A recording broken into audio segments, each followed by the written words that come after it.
Tantor Audio, a division of Recorded Books, presents Reconstruction, A Concise History by Alan C. Guelzo, narrated by Bob Souer. Introduction. The era in U.S. history known as Reconstruction forms a sort of coda to the traumatic years of the American Civil War, which lasted from 1861 to 1865. It embraces the 12 years of active effort to rebuild and reconstitute the American Union after the attempt by the Confederate States of America to secede from it, and in some sense, because it had no official starting or ending date, it spluttered on well into the 1890s. But Reconstruction can also reasonably be characterized as the ugly duckling of American history. The 12 years that are the conventional designation of the Reconstruction period, from 1865 to 1877, teem with associations and developments that seem regrettable, if not simply baleful. They left a long legacy of bitterness, especially among Southerners who believed that they had fought an honorable war and were handed a dishonorable peace, as well as Southerners who refused to accept defeat and manufactured the myth of a glorious lost cause to justify themselves and their continuing belief in the rightness of the Confederate project. Reconstruction also coincided with an eruption of notorious levels of graft, corruption, and fraud in American civil governments, not least in the ones erected by federal force in the former rebel states. But Reconstruction is probably best known and least liked as the greatest missed opportunity Americans ever had to erase the treacherous impact of slavery and race in a reconstructed and unified nation. There is, in other words, something in Reconstruction for nearly every American to regret.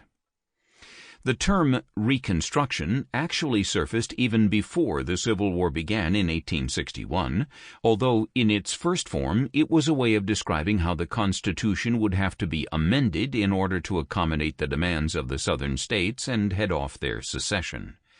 Sooner or later, predicted New York Democratic financier August Belmont, there must be a national convention for the reconstruction of one government over all the states. The term resurfaced in 1862, this time to describe the pacification policies that the federal government might deploy once the Union armies had suppressed the Confederate rebellion. Articulating these policies turned out to be no easy matter. Abraham Lincoln, the president whose inauguration had triggered Southern secession in the first place, was never at ease using the word Reconstruction. He qualified it with add-ons like what is called Reconstruction or a plan of Reconstruction as the phrase goes, and preferred to speak of the re-inauguration of the national authority or the need to re-inaugurate loyal state governments. But use it Lincoln did, however grudgingly, and he built all of his assumptions about the shape of Reconstruction on one single presupposition: the constitutional impossibility of secession. The Constitution granted no right to the states to secede, ergo the Southern states had never really left the Union, and the so-called Confederate states were really only insurrectionary regimes. I hold that in contemplation of universal law and of the Constitution, the union of these states is perpetual, Lincoln said in his first inaugural address. On that basis, he sanctioned the creation of a Unionist Virginia government in exile and installed temporary military governors in areas of Tennessee, North Carolina, and Arkansas, who proposed to carry on the usual functions of state government as though secession and the secessionists had never existed. But whatever the legal and constitutional arguments, the Confederacy did not look at all like a mere insurrection, like the Whiskey Rebellion or the Dorr Rebellion. It comprised 11 contiguous states with a population of more than 9 million. Belgium, by comparison, had a population of less than 5 million, Scandinavia 18 million, and it created a new government larger than most European nation-states, along with armies to defend it. The leaders of the South have made an army, and they have made what is more, they have made a nation, declared William Ewart Gladstone, the United Kingdom's Chancellor of the Exchequer. Ironically, Gladstone's view was echoed by several of the most fervent members of Lincoln's own party, the Republicans.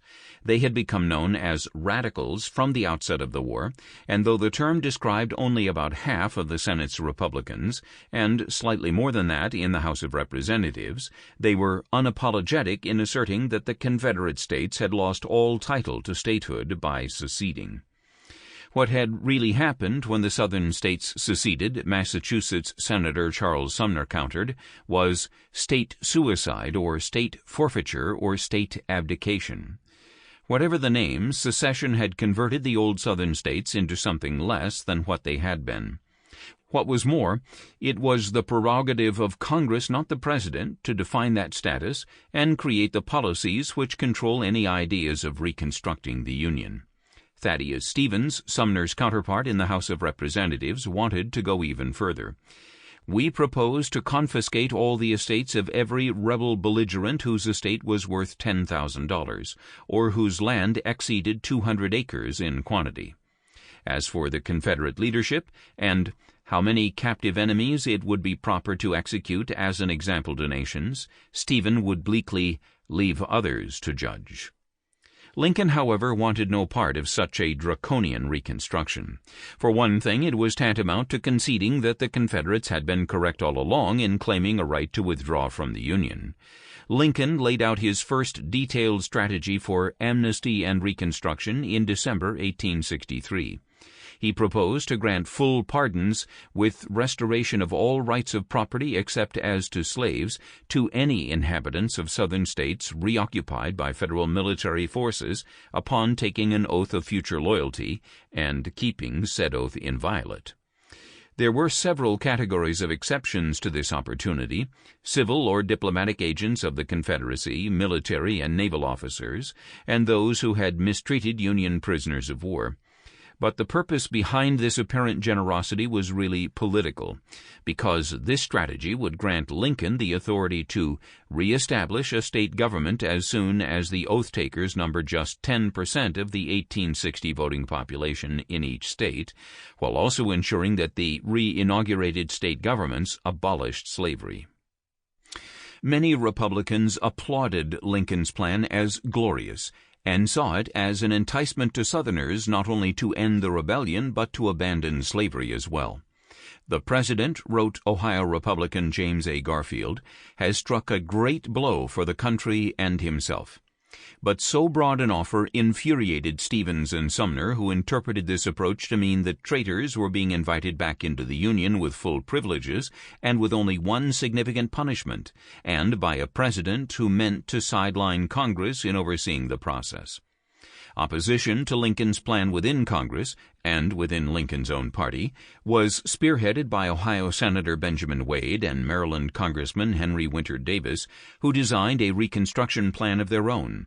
First, the required number of oath-takers was increased from 10 to 50%. Then a civilian provisional governor would be appointed, and the eligible voters would elect a state convention to write a new state constitution that would ban slavery and forbid rebel officers from serving in the legislature or as governor. Only then could these states resume their proper place in the Union and send representatives and senators to Congress. "Until majorities can be found loyal and trustworthy for state government," declared Wade, "the South must be governed by a stronger hand than either Lincoln or its own repentant Unionists." Lincoln scoffed at the Wade-Davis plan and at the criticisms of his own plan as tantamount to conceding that states, whenever they please, may of their own motion dissolve their connection with the Union, the very constitutional issue that began the war. Moreover, Reconstruction was an executive branch responsibility just as managing the war had been. Congress had nothing to do with it, any more than it had the authority to trespass on his military authority as commander-in-chief. Lincoln said nothing about the role of the federal judiciary, which had been mostly silent during the war, but the judicial branch would soon seek to join the debate too. So, although Lincoln protested that he was not inflexibly committed to any single plan of restoration, he pocket-vetoed the Wade-Davis plan on July 8, 1864. Congressional Republicans made an effort to mollify Lincoln later that year when the House of Representatives Committee on the Rebellious States, chaired by Henry Winter Davis, produced a Reconstruction bill that left open a shared role for the President and Congress in the process of Reconstruction. But in February 1865, opposition from uncooperative Democrats and unappeased Radical Republicans tabled it. Not that Lincoln's own schemes for reconstructing the Confederacy had shown with any success. When Union forces overran eastern North Carolina in the spring of 1862, Lincoln appointed Edward Stanley, a North Carolina Unionist, as military governor of North Carolina and urged him to arrange the election of a Unionist member of Congress in the occupied zone. But Stanley could recruit only 864 voters for the election, and the House of Representatives refused to seat Stanley's candidate. Stanley was also at odds with Lincoln about the Emancipation Proclamation, and on January 15, 1863, Stanley resigned. Lincoln did not appoint a successor. This inauspicious beginning was followed by another failure. Union forces recaptured more than half of Arkansas in 1862, and on July 19th of that year, Lincoln appointed John S. Phelps as military governor. A state constitutional convention met in Little Rock in January 1864 and elected Isaac Murphy as provisional governor. But the 2 senators and 3 congressmen they elected were also refused seats in Congress. The same pattern with still more embarrassing developments repeated itself in Louisiana. A military governor, George Shepley, was appointed by Lincoln for Louisiana after the U.S. Navy captured New Orleans in April 1862, and Lincoln urged him to organize congressional elections without waiting for a new state constitution. The 2 congressmen elected under Shepley's oversight on December 3, 1862, managed to persuade Congress to seat them. But after a Unionist state convention wrote a free state constitution for Louisiana in 1864, the 2 senators elected by the Louisiana legislature were blocked from their seats by the Senate Judiciary Committee till, by some joint action of both houses, there shall be some recognition of an existing state government acting in harmony with the government of the United States.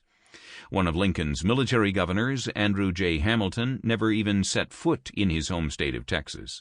Only Andrew Johnson, the lone U.S. senator from a seceding state to remain loyal to the Union, enjoyed any kind of success after Lincoln appointed him military governor of Tennessee, and even then Johnson did not convene a new state constitutional convention until January 1865. This did not look much like the reconstruction of anything. A second fundamental problem was the future status of the freed slaves. Not a single one of the haphazard experiments in Reconstruction conducted before the end of the war had specified what the future status of the freed people would be. Were they now supposed to sign contracts and be paid for their labor? Who would guarantee that the contracts would not turn out to be simply a newer version of bondage? Should provision be made out of the public purse to educate them? Should they be considered citizens and entitled to all the privileges and immunities guaranteed to citizens by Article 4, Section 2 of the Constitution? And what were those privileges and immunities anyway? Office holding, jury service, bearing witness in court, voting, election to office? One thing was politically certain. On the day slavery was abolished, the constitutional rules on representation in the House of Representatives would undergo a complete change. The so-called 3/5 rule in the Constitution, which had prevented slaveholding states from counting more than 3/5 of their enslaved population as part of their total population in order to determine the number of representatives each slave state could send to Congress, would disappear, and going forward every freed slave would be counted as a full person, yet without any right to vote. It was not beyond the realm of possibility that the defeated Southern states might send back to a post-war Congress not only the same number of representatives they had been able to send before the eruption of war, but an additional 13 representatives, by Thaddeus Stevens's reckoning, beyond what they had once elected. This unlooked-for increase in Southern representatives if it was elected only by white Southern votes, would likely be composed entirely of old Southern Democrats who would find common cause with their old Northern Democratic allies. Together they could put a swift end to the Republicans' wartime control of Congress and enable Congress to pass legislation repealing the Republicans' wartime domestic achievements, such as protective tariffs, government assistance to the railroads, the Homestead Act, and the national banking system, while burdening the U.S. Treasury with the Confederacy's wartime debts. The idea of enfranchising the freed slaves would disappear entirely as a political possibility. For that reason, Charles Sumner made a final desperate attempt to assert that there can be no power under the Constitution to disenfranchise loyal people, especially when it may hand over the loyal majority to the government of the disloyal minority. Lincoln signaled that he understood this in his last speech on April 11, 1865. He simultaneously chided Congress for refusing to admit the Louisiana senators and urged the Louisiana Unionists to reconsider granting at least limited black voting rights by extending the vote to the very intelligent and those who serve our cause as soldiers. They at least would be reliable safeguards for the jewel of liberty. Beyond that, however, beckoned a future he described in Richmond on April 4th as one in which free black Americans shall have all the rights which God has given to every other free citizen of this republic. As for the Confederates, he instinctively erred on the side of malice toward none. He urged his generals to let them have their horses to plow with, and if you like their guns to shoot crows with. He wanted no one punished, treat them liberally all around, which he believed was the only way to get those people to return to their allegiance to the Union and submit to the laws. Whatever else might have been contained in that strategy disappeared with Lincoln's assassination 3 days after his last speech. One of the most asked questions in American history must surely be, what would have happened in the Reconstruction era if Lincoln had lived? Lincoln was such a private person and so tight-lipped a politician that it is impossible to project what further plans he would have developed. And if he had obeyed the unspoken two-term rule for occupying the presidency, he would only have been in office until March 1869, which is not a substantial period in which to effect something as momentous as Reconstruction. Nor were there any generally received models to guide Lincoln in such a process, or indeed anyone else throughout history who had faced a similar dilemma. The Roman civil wars divided on post-war policy, with Sulla crushing his surviving rivals with an iron fist, but with Pompey and Caesar opting for clemency and reconciliation. Henri IV brought an end to the strife of the 16th-century French wars of religion because he could advertise himself as an outsider, willing to conciliate all parties and eager to bring peace and prosperity to all. But across the English Channel, the restored monarchy of Charles II abandoned any notion of reconciliation and hanged, drew, and quartered even the corpse of Oliver Cromwell, not to mention his living supporters. Closer in time to Reconstruction, the Taiping Rebellion in China was suppressed in 1864 in an orgy of massacres. Had Reconstruction been planned according to the Sulla, Stuart, or Taiping scripts, then prosecution, trials, and executions might have continued for another generation. But instead, American Reconstruction wears the garb of improvisation, uncertainty, and experiment, which historians have difficulty containing within narratives that thrive on direction, purpose, and determinism. The first non-participant historians of Reconstruction, James Ford Rhodes and William Archibald Dunning of Columbia University, bore down harshly on Reconstruction's missteps, largely because both were Democrats politically and had little sympathy for a Republican program. Although Rhodes and Dunning professed a kind of objective relativism, refusing to offer judgments on the faults or virtues of Reconstruction, the faults they found were usually with Republicans and the virtues Democratic. As a progressive, Dunning, and those who followed in his train, Ulrich B. Phillips, J.G. Hamilton, Walter L. Fleming, Charles Ramsdell, and Merton Coulter, was suspicious of the follies and inefficiencies of democracy when spread too broadly. In his mind, Reconstruction brought not democracy to the South, but mob rule, and to Washington nothing but vindictiveness and plunder. Criticism of the Dunning School made its first appearance in the 1930s, beginning with the attacks launched at the Dunningites by William Edward Burghardt Du Bois in Black Reconstruction, 1935, and James S. Allen in Reconstruction, The Battle for Democracy, 1937. Reconstruction might not have been a proud achievement, but Du Bois objected. Reconstruction led directly to democratic government and the labor movement today. Reconstruction might not have been a proud achievement, but Du Bois objected. Reconstruction led directly to democratic government and the labor movement today. Allen agreed. The destruction of the slave power was the basis for real national unity and the further development of capitalism, which would produce conditions most favorable for the growth of the labor movement. Unhappily, neither Du Bois nor Allen possessed a broad platform from which to rally a counter-movement, partly because of Du Bois's imperious self-isolation and Allen's identification with the Communist Party. It would not be until the 1960s, after the emergence of the civil rights movement as a second Reconstruction, that the idols of the Dunning School began to fall.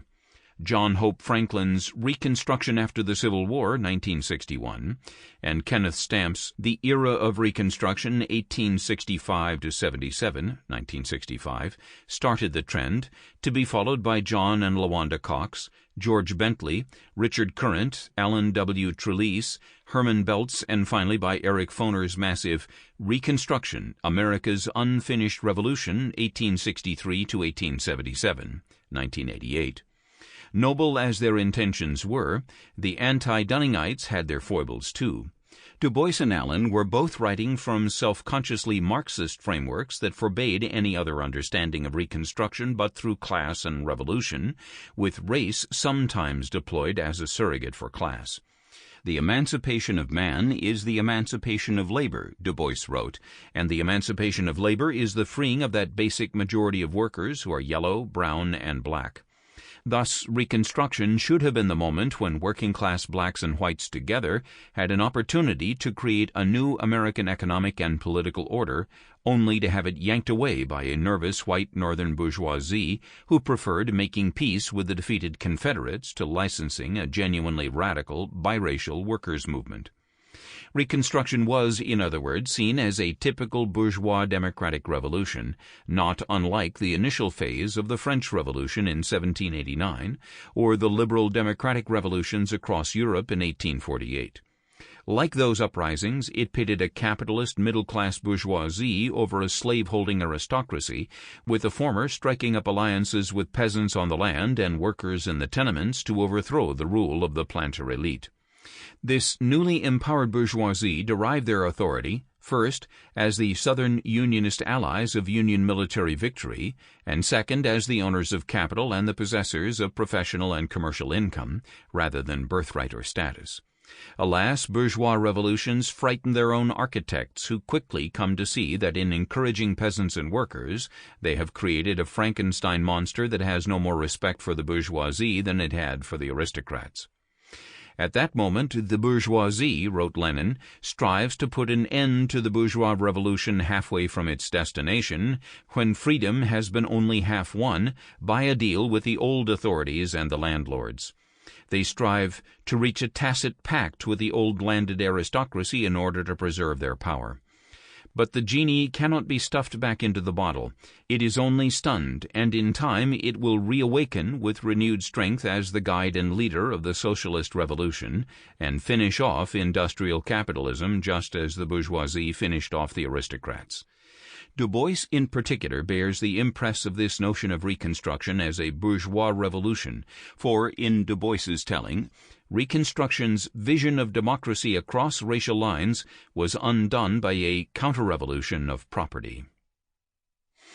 The principal difficulty with such a conventional Marxist narrative is that neither the Civil War nor Reconstruction fit neatly into it. Both the Civil War and Reconstruction belong to a chapter in American history in which the United States was still an overwhelmingly agricultural economy, and the contest that was waged between 1861 and 1865 was largely an argument, in economic terms, between the free labor family farm and the slave labor cotton plantation. nor is there any evidence that the victorious Republicans who attempted to build a bourgeois South among the ruins of the old plantation order ever panicked at the prospect of empowering blacks or poor whites, or betrayed them by establishing a self-protecting alliance with the dethroned aristocrats. And the freed people hardly experienced a taste of Marxist alienation. They instead experienced bourgeois frustration at their exclusion from material accumulation and democratic and judicial process, and that was how they articulated it. If Reconstruction was indeed a bourgeois revolution, it was a pure bourgeois revolution, a self-contained revolutionary event outside the boundaries of Marxist theory. And if it failed, it was not because it sold out, but because it was overthrown by the resurgent political power of a bloodied but unbowed aristocracy. It was also easy, in the midst of so many shortcomings and failures in Reconstruction, for the anti-Dunningites to overlook 4 important ways in which Reconstruction actually succeeded. Reconstruction restored a federal union for which the North had been fighting from the start, and corrected the centrifugal forces of the American federal union that had brought on the war in the first place. Reconstruction followed the route of generosity. It created no conquered provinces, no mass executions for treason. As Walt Whitman wrote, almost in self-congratulation, Reconstruction has been paralleled nowhere in the world. In any other country on the globe, the whole batch of the Confederate leaders would have had their heads cut off. Ironically, most of the violence that pockmarked Reconstruction was inflicted on the victors, not the vanquished. The freed people made only modest economic gains in moving out of the shadow of slavery into freedom and self-ownership. But there were still beachheads for black Southerners all across the South in terms of property ownership and embourgeoisement, which would form the soil out of which the civil rights movement would flourish 80 years later.